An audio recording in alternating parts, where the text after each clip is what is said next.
Okay, so let's talk about personal prayer and a beautiful protocol that Rabbi Arush Shlita teaches all over the world and in his book Forest Fields. Disclaimer, I know nothing compared to Rabbi Arush and many of our holy spiritual masters. So disclaimer, I will just try to share with you the best I can what I know and what I have tried and what I know can be very powerful. So teaches like this, that really you divide your hour. I'm going to put hour in quotes for a minute here. We'll talk about time in a little bit. You take your hour and divide it into 3 parts. Those 3 parts are gratitude, personal like assessment or reflection, and request. Again, gratitude, self-assessment or self-evaluation, and request. Right? There are many other activities that can be done inside the personal prayer time, but this is the one we're talking about, this beautiful method. So he's saying basically take any time block that we make for personal prayer and divide it into these 3 parts. We talk a lot about in Breslov, we talk about the hour of Hippolytus a day.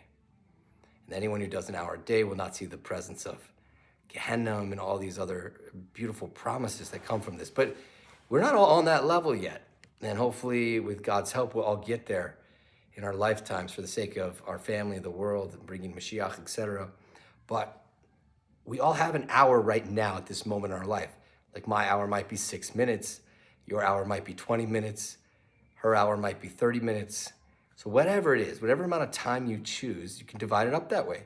So 6 minutes, 2 minutes of gratitude, 2 minutes of self-evaluation, and 2 minutes of request. So let's break down those parts. But before we do that, let's just talk about place and time. Sacred place, sacred time. So I made a class earlier, and I'm happy to send it to you if you want summarizing like some more ideas about sacred space, sacred time. So we want to create a spiritual box, like a box in which we can do this practice. You want to have an intentionality that if you're going to sit down for a certain number of minutes, you're going to set a clock and know that during this time only, I'm not going to do anything. We're going to turn off our phones, and we're going to tell other people if need be that I'm busy right now, honey, I'll be there soon. And we're going to say, choose an amount of time that you can do.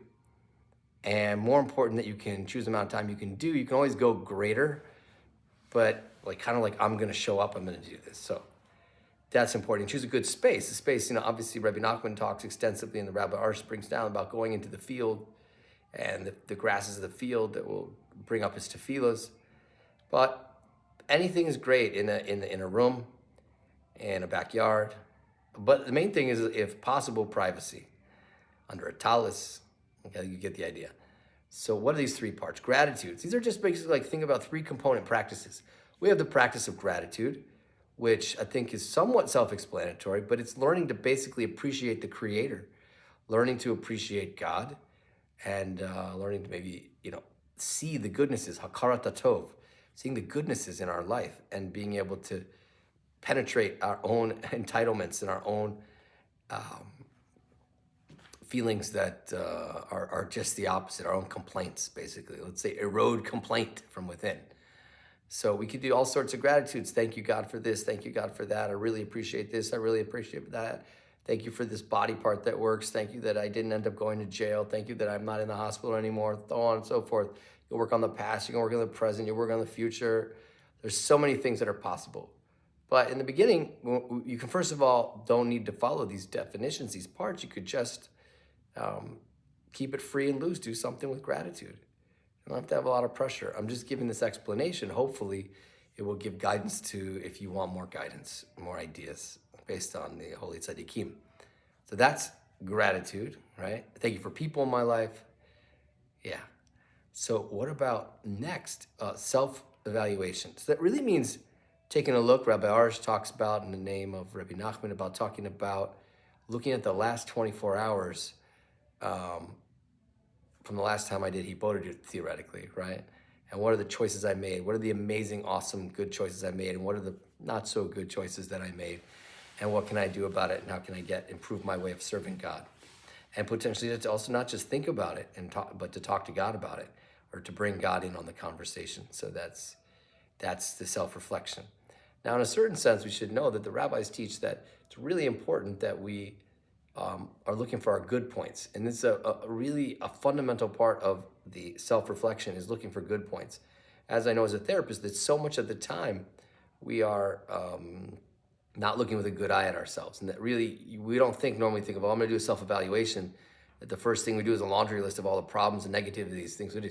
But actually, Rabbi Brode, I first heard from from Rabbi Arush, we need to first look for all the good points that we have, and good decisions we made, all the growth we've had, how you've left this problem and left this toxicity, no longer doing this relationship, and no longer have this bad pattern. And so, but if it was the last 24 hours from that when I did Hibodedut, if I'm not doing Hibodedut very often, or I never did it before, I could be working on the last 24 years, which is too much. But if we're talking about 6 minutes, you're breaking it down to 222, great. So whatever, you do a little something just to reflect on it. Think about who you've maybe hurt or who you've done right by, and what type of make amends we might need to do.